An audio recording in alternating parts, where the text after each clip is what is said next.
Hi, I'm Tom Kenny, and welcome to NASBAcast.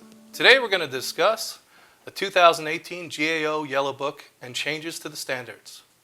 In the studio today, I have Cathy Allen.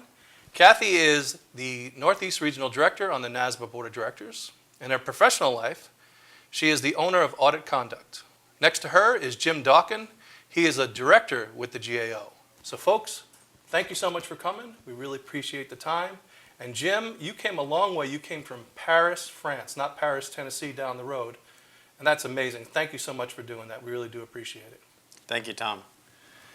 And so I'm just going to start off and say, so what are the overall changes to the standards of the Yellow Book? Well, Tom, we came out with the new Yellow Book in 2018. The previous edition was 2011. And in this edition, we made a couple of significant changes. One is we really looked at the organization of the Yellow Book, and we tried to focus on separating the requirements from the application guidance.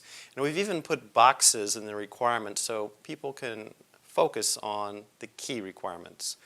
Secondly, we looked at fraud, waste, and abuse, and we changed how the auditor should approach fraud, waste, and abuse. Previously, there was a reporting requirement, and now we ask the auditor to look at it in terms of internal control. We also made some changes to independence, and I think we're going to talk about some of those changes in independence coming up, but some significant ones as it relates to independence and financial statement preparation. And finally, we really focused on internal controls. There weren't significant changes in internal controls, but in terms of how the auditor, when they find a lot of deficiencies, how they look at it overall for internal controls. So one of the first things you changed was you made it easier for the end user. Yes, because the other standards, if you look at the international standards, you look at the IAASB standards, they have all separated it between requirements and application guidance. And we thought it would be good if we did the same thing. So auditors, regardless of which standards they're applying, they're consistent. I think it's going to be a lot easier for the auditors to use. Great. So Cathy, tell me why, or tell the audience why this is important for state board members to know about the changes to these standards. Sure. It's very important for the state boards to stay on top of what's going on in the profession, and particularly standards, regulations, etc. I mean, this came out last summer, and I doubt that I'm sure there's probably a lot of state board members who maybe don't work in this space, who may not be in touch with what has changed. So, we're hoping to bring that out in this webcast. And as you know, state boards enforce standards, including those of the GAO and independence in particular, and other aspects of the Yellow Book. So they really need to be aware of the changes. Also, there's something in the Yellow Book for Independence called the conceptual framework that we're going to get into talking about with regards to the types of services that Jim mentioned, which take a bit of a departure from AICPA's approach. So board members need to know about that. Great. And Cathy, oftentimes folks don't realize that the government auditing standards do impact them because they may think it's limited to government audits, but in reality, any federal programs or any recipient of federal dollars is subject to Yellow Book. Correct. Right. So a lot of nonprofits and Yes. even some commercial entities. Right. So let's go along those lines. Who else needs to know about the changes to these standards? We know state board members for enforcement purposes and other aspects. You talked about some government things, but outside of that, who needs to know about the changes to these standards? I think in the government there's the Office of the Inspector Generals. So again, going back to not-for-profits and other organizations that receive federal funds, they have the responsibility for reviewing the audits. And it's been very important for audit quality that the standards are met. Cathy touched a little bit about the independence standard. Can you dive more into that on what are the changes to the independence standard? I would say the independence standard has evolved. And really the theme is documentation, documentation, documentation. We've made some changes and some enhancements, and we can talk about those, but I think for anyone who's considering the implication of these revised standards needs to think about when and where you would document as you move forward. Well, that's great. Thank you. So could you dive a little bit more into the preparation of financial statements? Yes, in the Yellow Book, you're really required to assess an independence issue in relation to our conceptual framework. And our conceptual framework is a threats and safeguards framework. You also have to assess the skills, knowledge, and experience of management, and they need to have sufficient skill, knowledge, and experience before an auditor can take on a non-audit service. The Yellow Book specifically says financial statement preparation is a non-audit service. So what this means is when an auditor wants to prepare the financial statements, they have to make that assessment of whether management has the skill, knowledge, and experience. If they do not, they have to stop because that would be an independence issue. If they do have skill, knowledge, or experience, the Yellow Book does require the auditor to document that skill, knowledge, or experience, and that is an important difference from the AICPA's code. Once they assess the skill, knowledge, or experience, then they have to go in and look at the threats and safeguards. So what are the threats? Well, clearly if you're performing financial statement preparation, you have a self-review threat. And how do you mitigate that self-review threat? Well, in that case, perhaps there's someone else in the organization, perhaps there's a third-party organization, but there's really fairly limited safeguards that can be put in place to mitigate that threat of self-review. And so that, I think, is a pretty significant process that the auditor has to assess. And as far as threats, you said threats a number of times. So what is an acceptable threat level to mitigate? Well, overall, you always have to consider professional judgment, and in every situation. So your professional judgment may be a little bit different than Cathy's or mine, but what we consider in using the Yellow Book is what would an informed third party consider. So if Cathy made a decision, and if you were an informed third party, would you agree with that decision? And that's really the key, I think, in some of these judgments that have to be made. And that's one of the challenges that state board members have in enforcing these rules. And it's not just the GAO, they have it in the AICPA rules as well, in that there is significant judgment to be placed. And I'll give you a reason for our change.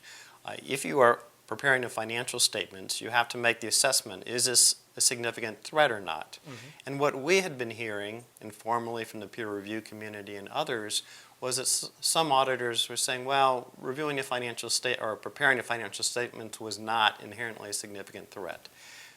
We don't agree with that, generally speaking, and we said, yes, I think it is a significant threat. That's not to say you can't prepare the financial statements, but you do have to go through and consider what are the threats? You have to assess this SKE.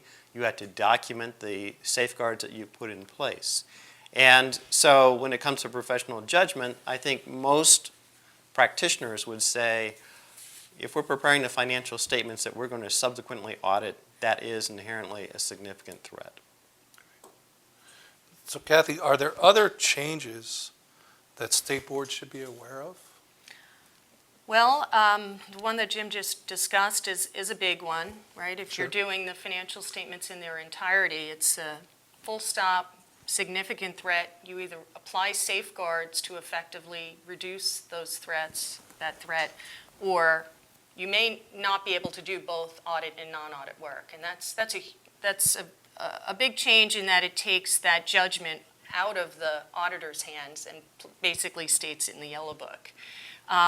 But there's also other elements of bookkeeping and accounting services you could do that may be less than a full set of financial statements. And there, I believe, the Yellow Book still requires you to do that assessment of the threat and determine whether it's significant or not, and document. If you come to a conclusion and say, no, we don't think it was significant, you've got to prepare documentation to support that. Yes, that's a very good point, Cathy. And if you look, a lot of folks have really focused on financial statements in their entirety, but then if you go to the next paragraph in the Yellow Book, it also says if you prepare a part or a section of the financial statements, you have to go through the same process. And so that is very important because some of the new accounting standards are fairly complicated, and oftentimes the clients reach out to their auditors and say, well, would you help us interpret this?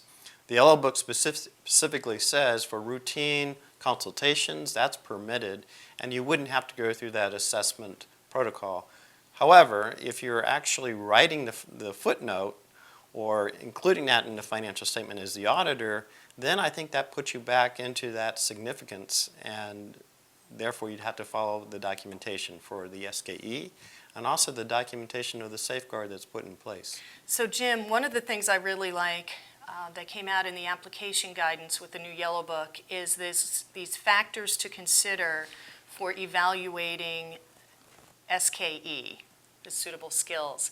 And one of them was if your client would not be able to recognize a material error in the financial statements that you are preparing, how can you conclude that they have the Suitable skills. skills, knowledge, and experience to accept responsibility for what you are doing? So I think that's very good guidance. Absolutely. I think that's one of the number one questions we receive is how do I assess skill, knowledge, and experience? And by adding those guides in there regarding materiality, I think that's really very helpful for a practitioner to make that assessment. I agree. It gives it some context. Yes. So the big question, why are we here today? Why all the changes? What is the big picture around this? Well, as it relates to independence, I think the key is independence is foundational to auditing. And over the years, I think as you look at financial statement preparation, for example, and independence, where you are preparing the financial statements, that is an issue as it relates to you're reviewing or auditing your own work potentially. Mm-hmm, absolutely. And it's very important to keep that independence. And when we updated the standards, that was foremost in our mind. So the changes, are there excerpts of these changes, or we just go to the GAO website for the actual documentation of the full Yellow Book? Well, the Yellow Book is available for free, and there's a couple of ways you can get it. One is you can get it online, and that's at gao.gov/yellowbook. Mm-hmm. Or you can order it in paper. We still have paper form through the government printing office. We also have a technical assistance line, so if you have a question, we can help guide you to the right area within the Yellow Book to focus on. Great.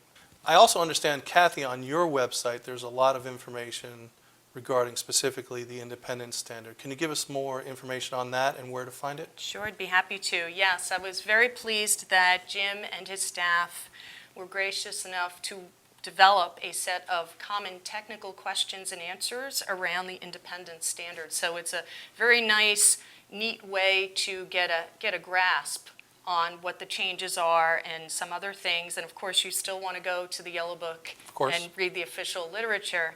But that is available on my website at auditconduct.com. It's in a blog post, and it also is featured in my spring newsletter. Great. Folks, thank you so much for this great information and for taking the time today. Really do appreciate it. You're welcome. Thank you, Tom. I'm Tom Kenny, and this has been NASBAcast. We'll see you next time.